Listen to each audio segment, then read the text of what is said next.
আর এইগুলো হচ্ছে কিয়ামতের আলামত। সিনেমা হল হচ্ছে আরবের মাটিতে। রাসূল করিম সাল্লাল্লাহু আলাইহি সাল্লাম বলেছেন, মিশকাতুল মাসাবিক কিতাবুল ফিতানের মধ্যে হাদিস, আল্লাহর হাবিব বলছেন কিয়ামতের পূর্বে মক্কা মদিনাতে কিছু মুনাফিক মুসলমান সেজে থাকবে। এখানে 3 বার ভূকম্প হবে, জলজলা হবে, তারা পালিয়ে যাবে। আর যারা সত্যিকারী ঈমানদার মুসলমান তাদের দখলে মক্কা মদিনা হবে। জোরে বল সুবহানাল্লাহ। ওই লোকগুলো এখন বর্তমান মক্কা মদিনাতে আছে। এই জন্য হজ করতে যাবেন তো আপনি কোথায় নবীর মুস্তাফার রওজা কোনই মতে জিয়ারত করা বাদ দিবেন না। মনে রাখবেন, নামাজ পেয়েছেন নবী থেকে, হজ পেয়েছেন নবী থেকে, দিন পেয়েছেন নবী থেকে, ঈমান পেয়েছেন নবী থেকে। হজ করতে গিয়ে নবীর রওজাতে সালাম জানিয়ে বলবেন, ইয়া রাসূলুল্লাহ, আমাদের প্রতি আপনার অনেক বড় ইহসান রয়েছে। কে কোথায় পাথরের পূজা করত, আপনি এসে মানুষকে এক আল্লাহর ঠিকানা দান করেছেন। আপনি এসে আল্লাহর ঠিকানা দান করেছেন। এই জন্য পৃথিবীর মুসলমান এইবার শুনেন, হজ করতে যখন মানুষ যায়, এই যে কালকে মনে হয় খানা হবে নাকি, আপনি হাজী সাহেব, আল্লাহু আকবার, আল্লাহ কবুল করুক, সকলে বলুন আল্লাহুম্মা আমিন। এই যে কালকে হজের খানা হবে, দেখেন রাসূল পাক সাল্লাল্লাহু আলাইহি সাল্লাম জীবনে একটা হজ করেছেন। কটা হজ করেছেন বাবা? আল্লাহর নবী জীবনে একবার হজ করেছেন, জীবনে একবারই আযান দিয়েছেন। তো আমার নবীর আযান দেওয়ার পদ্ধতি একটু আলাদা হয়। আশহাদু আন্না মুহাম্মাদুর রাসূলুল্লাহ আমরা বলি না, কিন্তু আমার নবী সেটা বলতে, আমরা কি বলি মুহাম্মদ সাল্লাল্লাহু আলাইহি ওয়াসাল্লাম আল্লাহর রাসূল। আমাদের নবী কি বলতে না জানে, আমি সাক্ষী দিচ্ছি আমি আল্লাহর রাসূল। সুবহানাল্লাহ হবে না? তো নবী একবার আযান দিয়েছেন, জীবনে একবারই হজ করেছেন। তবে আল্লাহর নবী অনুমতি দিয়েছেন, যদি কোনো ব্যক্তি একবার হজ করে ফরজ আদায় হয়ে গেল, আর যদি দ্বিতীয়বার করে, তৃতীয়বার করে, তার জন্য ভালো, যতবার করবে তত বেশি ভালো।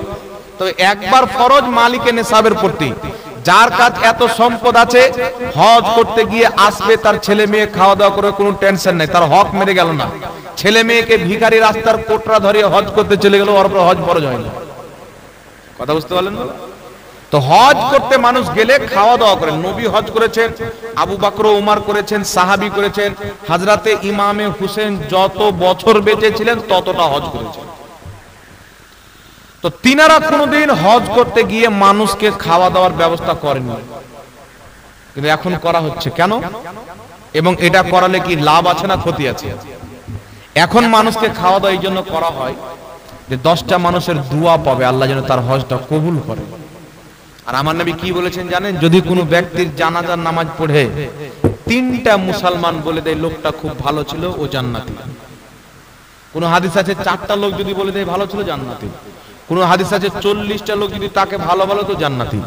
আর আমার আপনার নবী বলেছেন, যখন মানুষ মারা যাবে তো সেই মানুষের খারাপ দিকটা বয়ান করিও না।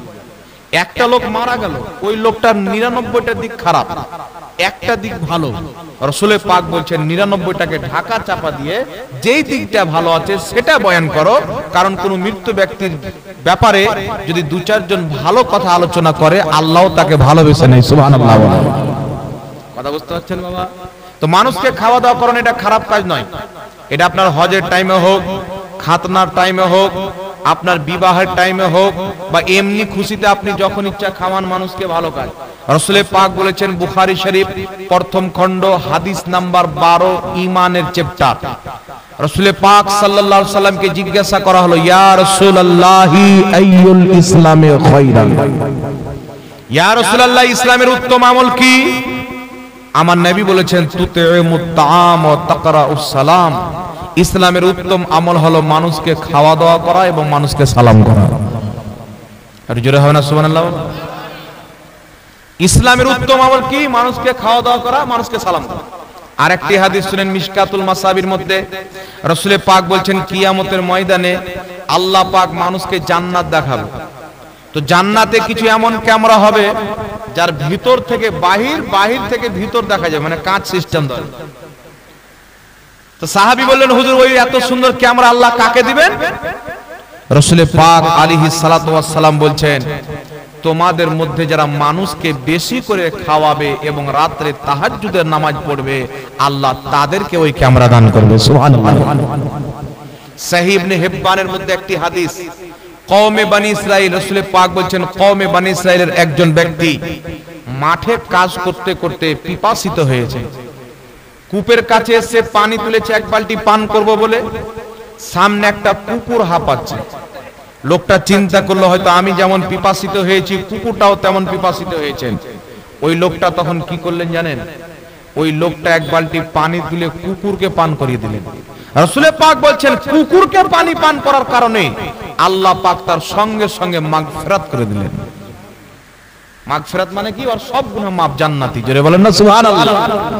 কুকুরকে পানি পান করার কারণে জান্নাতি হয়ে গেল। তাহলে মানুষকে খাওয়া দাওয়া করলে খারাপ না ভালো হবে? জোরে বলেন। অবশ্যই ভালো কাজ। এই জন্য মানুষকে খাওয়া দাওয়া করানো হয়। 10টা লোকের দোয়া নিয়ে এত বড় একটা কাজে যাবেন, হজ করা মহান একটা কাজ। আর যারা হজ করে আসে না তাদের চেহারার দিকে দেখাটাও ইবাদত হয়। এই চেহারার চোখ কাবাকে দেখেছেন, নবী রওজাকে দেখেছেন, ওইগুলো মদিনার অলিগলিকে দেখেছেন যেখানে আমার আপনার রাসূল চলাফেরা করেছেন। আর যখন আপনি মক্কা মদিনায় থাকবেন একটা আজীব খুশবু থাকবে, একটা আজীব ব্যাপার থাকবে। যেখানে রাসূলুল্লাহর কদম লেগেছেন ওর মর্যাদা তো আল্লাহর দরবারে আলাদা, ওর সম্মান আলাদা। এই জন্য পৃথিবীর মুসলমান যাদেরকে আল্লাহ সামর্থ্য দিয়েছেন হজ করতে যাবেন আর হাজীদের দোয়া নেবেন। হাজীদের হজ করতে যাচ্ছেন দোয়া নেবেন আর দোয়া করতে বলবেন নিজের জন্য, কারণ যারা হজ করতে যায় আল্লাহ পাক তাদের দোয়া কবুল করে নেয়। সুবহানাল্লাহ। রাসূল করিম সাল্লাল্লাহু আলাইহি সাল্লাম বলছেন যখন কোনো হাজী হজ করতে যাবে যতক্ষণ পর্যন্ত কাবার দিকে তাকাবে, কাবার দিকে তাকানোটাই একটা ইবাদত। 1 ঘন্টা যদি তাকিয়ে থাকে 1 ঘন্টাই নেকি চলবে, 2 ঘন্টা যদি তাকায় 2 ঘন্টাই নেকি চলবে। সুবহানাল্লাহ। আল্লাহ তাবারাক ওয়া তাআলা আমাদেরকেও যেন তৌফিক দান করেন। সকলে পড়ুন আল্লাহুম্মা আমিন। একবার দুরূদ শরীফ পাঠ করুন। আল্লাহুম্মা সাল্লি আলা সাইয়্যিদিনা মাওলানা মুহাম্মদ ওয়া আলা আলি সাইয়্যিদিনা। কে গো?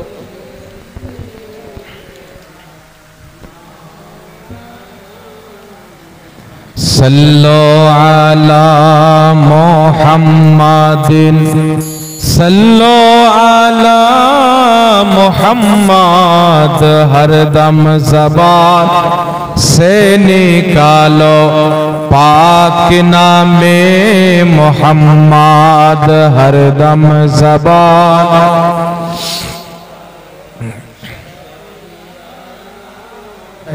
ইসলাম আল্লাহ তাবারাক ওয়া তাআলা আমাদের সকলের উপস্থিতিকে কবুল করেন। সকলে পড়ুন আল্লাহুম্মা আমিন। আর কয়েকটি কথা বলার পূর্বে হাজী সাহেব আপনারা কয় ভাই? 5 ভাই। 5 জন বেঁচে আছেন আলহামদুলিল্লাহ। কোথায় সব হাজী সাহেবের ভাইগুলো কোথায় আছেন? আসেন নাকি? হ্যাঁ আগে আসেন, আগে আসেন। হাজী সাহেবের যিনারা ভাই আছেন একটু আগে আসেন।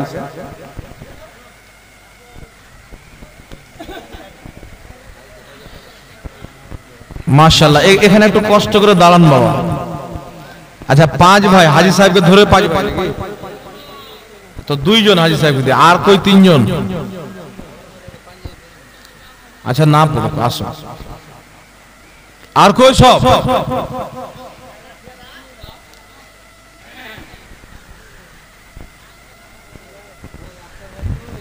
তাড়াতাড়ি আসেন, তাড়াতাড়ি আসেন।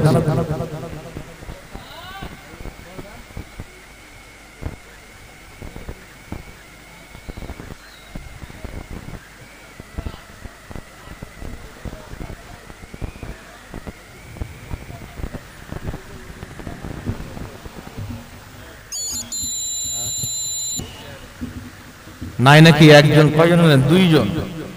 আর 2 জন কই? ইনি নাকি?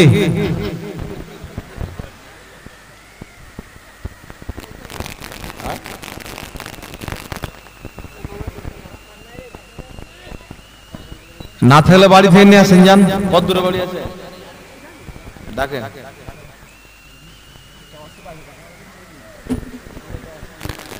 ডাকেন ডাকেন। আর হাজী সাহেবের ছেলে কটা আপনার? সাল্লাল্লাহু তাআলা আলাইহি ওয়াসাল্লাম।